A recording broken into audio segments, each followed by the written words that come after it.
نحمده ونصلي على رسوله الكريم اما بعد فاعوذ بالله من الشيطان الرجيم بسم الله الرحمن الرحيم ومن تزكى فإنما يتزكى لنفسه قال النبي صلى الله عليه وسلم الكيس من دان نفسه وعمل لما بعد الموت والعاجز من اتبع نفسه هواها وتمنى على الله او كما قال النبي صلى الله عليه وآله وسلم صدق الله وصدق رسوله النبي الكريم ونحن على ذلك من الشاهدين والشاكرين والحمد لله رب العالمين۔ سارے حضرات ذوق و شوق کے ساتھ ایک مرتبہ درود پاک پڑھ لیں۔ اللہم صلی علی محمد وعلی آل سیدنا و مولانا محمد وبارک وسلم ثم صلی علیہ۔ جو آیت کریمہ میں نے آپ حضرات کے سامنے تلاوت کی ہے، اس میں اللہ تبارک و تعالی تزکیے کے بارے میں ارشاد فرما رہے ہیں۔ تصوف کی کتابوں میں عام طور پر دو لفظ ملتے ہیں، ایک ہے تصفیہ، دوسرا ہے تزکیہ۔ تصفیہ کہتے ہیں جیسے شیشے کے اوپر کوئی میل جمی ہو تو کپڑا مار کر اس کو صاف کر دینا، اس کو تصفیہ کہتے ہیں۔ اور تزکیہ کہتے ہیں وہ میل کچیل جو کسی چیز کے اندر سرایت کر جائے، جیسے کپڑے کے اندر میل اندر داخل ہو جاتی ہے، جو بغیر دھوئے، بغیر ڈنڈا چلائے، بغیر اس کے اوپر محنت کیے وہ میل نہیں نکلتی، اس کو تزکیہ کہتے ہیں۔ یہ تزکیہ اتنا ضروری ہے کہ جب حضرت ابراہیم علیہ السلام نے خانہ کعبہ کو تعمیر فرمایا تو اللہ تبارک و تعالیٰ سے دعا کی، ربنا وبعث فیہم رسولا منہم یتلو علیہم آیاتہ ویزکیہم، کہ اللہ یہ گھر تو تیرا میں نے بنا دیا ہے، اس کی تعمیر تو میں نے کر دی ہے، لیکن اس کے آباد کرنے کے لیے اس میں ایسا بندہ بھیج جو لوگوں کو تعلیم بھی دے اور ان کا تزکیہ بھی کرے۔ تو اللہ تبارک و تعالیٰ نے جب نبی کریم صلی اللہ علیہ وسلم کو مبعوث فرمایا، آپ صلی اللہ علیہ وسلم حضرت ابراہیم علیہ السلام کی دعا کا نتیجہ بھی ہے۔ تو اللہ تبارک و تعالیٰ نے آپ صلی اللہ علیہ وسلم کے جو فرائض منصبی ارشاد فرمائے ہیں ان میں ایک آپ کا مزکی ہونا بھی بیان فرمایا ہے۔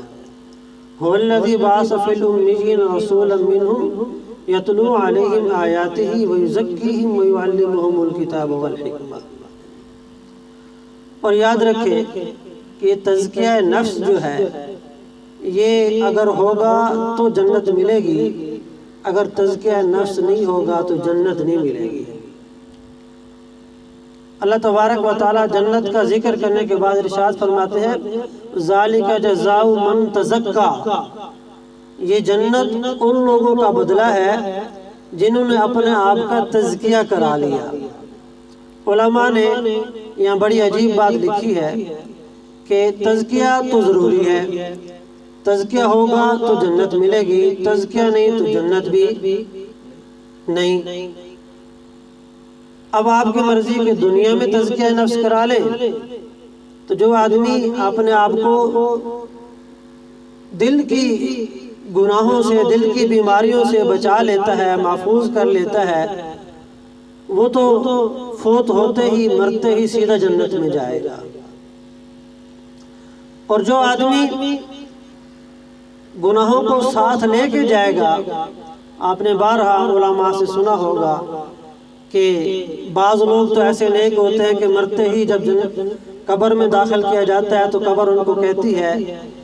کہ تیرا آنا مبارک ہو، زمین پر جتنے افراد چلتے تھے ان سب میں تو مجھے بہت محبوب تھا، آج تو میرے پاس آیا تو میرا حسن سلوک بھی تو دیکھے گا۔ اور فرمایا کہ وہ قبر اس آنے والے کے لیے تاحد نگاہ وسیع ہو جاتی ہے،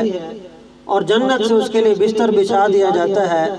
جنت کی طرف اس کی قبر میں کھڑکی کھول دی جاتی ہے، اور وہ ایسے سوتا ہے جیسے دلہن اپنے بستر پر سوتی ہے۔ کوئی اس کو پرواہ نہیں ہوتی، کوئی اس کو پریشانی نہیں ہوتی۔ لیکن بعض لوگ ایسے ہوتے ہیں جو گناہوں کو ساتھ لے کے جاتے ہیں، اور جب وہ قبر میں پہنچتے ہیں تو قبر ان کو کہتی ہے تیرا آنا نامبارک ہو، برا ہوا جو تو آیا،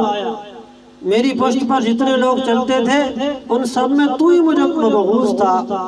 آج تو میرے پاس آیا تو پھر میری بدسلوکی بھی دیکھے گا تو قبر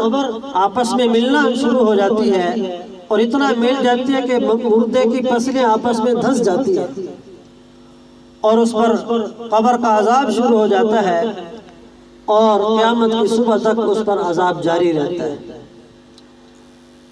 تو تزکیہ نفس علماء فرماتے ہیں کہ اتنا ضروری ہے کہ اگر یہاں دنیا میں رہتے ہوئے اپنا تزکیہ نفس کرا لیا، اور وہ تزکیہ نفس ہوگا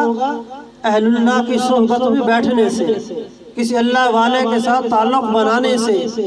اپنے آپ کو بالکلیہ کسی اللہ والے کے سپرد کر دینے سے، پھر تزکیہ نفس ہوگا۔ اور یہ اللہ تبارک و تعالیٰ کے نبی پاک صلی اللہ علیہ وسلم سے لے کے آج تک یہ سلسلہ جاری ہے۔ میں نے عرض کیا کہ اللہ کے پاک نبی صلی اللہ علیہ وسلم کی ایک صفت مزکی ہونا بھی ہے، کہ آپ صلی اللہ علیہ وسلم مزکی بھی تھے، صحابہ کا تزکیہ نفس بھی فرماتے تھے آپ صلی اللہ علیہ وسلم۔ آپ نے مشہور حدیث ہے، واقعہ سنا ہوگا کہ ایک آدمی نبی کریم صلی اللہ علیہ وسلم کے پاس آیا اور عرض کی یا رسول اللہ صلی اللہ علیہ وسلم مجھے زنا کی اجازت دیجیے، مجھے زنا کی اجازت دیجیے۔ آپ سوچیں، بندہ ذرا سوچے کہ اس آدمی پر شہوت کا کتنا غلبہ ہوگا، یعنی حد ہے۔ کوئی آدمی اپنے باپ کو بھی نہیں کہتا، بھائی کو نہیں کہتا کہ مجھے زنا کی اجازت دے، اور وہ اللہ کا بندہ نبی سے آکے کہہ رہا ہے کہ مجھے زنا کی اجازت دیجیے۔ تو اللہ تبارک و تعالیٰ کے نبی صلی اللہ علیہ وسلم نے فرمایا اجازت دے دوں؟ کیا تو یہ پسند کرتا ہے کہ کوئی تیری ماں کے ساتھ، تیری بہن کے ساتھ اس طرح کرے جو تو سوچ رہا ہے؟ کہ میں تو یہ نہیں برداشت کرتا، میں تو جس کے ساتھ کرے گا وہ بھی تو آخر کسی کی ماں کسی کی بہن ہوگی۔ تو اللہ کے نبی نے اس کے سینے پر ہاتھ پھیرا۔ فرماتے ہیں کہ ہاتھ پھیرنا تھا، ساری شہوت ختم، ساری شہوت ختم، سارے خیالات ختم، سارے جذبات ختم۔ یہ نبی کریم صلی اللہ علیہ وسلم کا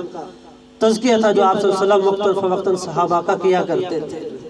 اور ویسے بھی نبی کریم صلی اللہ علیہ وسلم کی جو شان تھی، آپ کی بلندیاں مقام جو تھا، جو آدمی ایمان کے ساتھ آپ کے مجلس میں آ کے بیٹھ جاتا بس اس کے سارے گناہ دھل جاتے، اور سارے اس کی گندگیاں پاک ہو جاتی۔ چنانچہ فرمایا کہ تزکیہ نفس یا تو یہاں کرا لو کسی اللہ والے کے ساتھ مل کے جو ہے، یا پھر قبر میں کرا لینا، یا پھر حشر میں کرا لینا، یا پھر جا کے دوزخ میں کرا لینا۔ کیونکہ اگر آپ کے دل کے اندر، انسان کے دل کے اندر ذرا برابر بھی گندگی ہے تو جنت اللہ تبارک و تعالیٰ کی پاکیزہ جگہ ہے، اور اس پاکیزہ جگہ میں کبھی کوئی گندہ آدمی نہیں جائے گا۔ انسان اگر کلمہ گو ہو، ہمارے یقین ہے کہ کلمے کی برکت سے ایک نہ ایک دن وہ جنت میں تو ضرور جائے گا، لیکن اگر اپنا نفس پاک نہ کیا اس نے تو پھر قبر میں بھی تکلیف میں مبتلا رہے گا، حشر میں بھی تکلیف میں مبتلا رہے گا، پل صراط پر بھی تکلیف میں ہوگا، اور خدا جانے کتنا عرصہ دوزخ میں بھی وہ تکلیف میں مبتلا رہے گا۔ پھر اللہ کی جب مرضی ہوگی، اللہ کی جب مرضی ہوگی، اللہ جب چاہیں گے تو اللہ تبارک و تعالیٰ